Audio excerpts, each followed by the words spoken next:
లేకపోతే నడువు, అది కూడా చేతకపోతే పాకుతుప్పు. అంతేగాని ఒకే చోట అలా కదలకుండా ఉండిపోకు.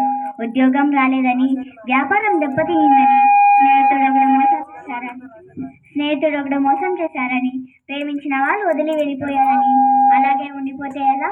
దేహానికి తప్ప దాహానికి పనికి రాని ఆ సముద్రం కిరీటాలే ఎగిసి ఎగిసి పడుతుంటే తలుచుకుంటే నీ తెలవ్రత అంటే అన్న వాళ్ళు కూడా నీ ముందు తలదించుకునేలా చేయగల సత్తా నీది. అలాంటిది ఇప్పుడు వచ్చిన కాస్త కష్టానికి చలవం చేస్తారా? సృష్టిలో చలం ఉన్నది ఏది ఆగిపోవడానికి వీలేదు. లే, పారే నది, వీచే గాలి, ఉదయించే సూర్యుడు అనుకున్న సాధించాలని నీలో కసి కసిగా ప్రవహించే ఆ రక్తంతో సహా ఏది ఏది ఆగిపోవడానికి వీలేదు. లే, బయలుదేరు. ఆ మానసిక సంకేతాన్ని తెచ్చుకో. నువ్వు పడ్డ చోట నుండే పరుగు మొదలుపెట్టు. నువ్వు పడుకునే పరుపు నిన్ను చీలించుకు ముందే బద్దకాన్ని వదలే. నీ అద్దం నిన్ను ప్రశ్నించక ముందే సమాధానం వెతుకో. నీ నీడ నిన్ను వదిలేక ముందే వెలుగులోకి వచ్చాయి.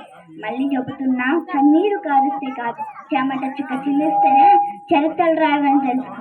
ఇవి చదివితే పదాలు మాత్రమే, ఆచరిస్తే అస్త్రాలు.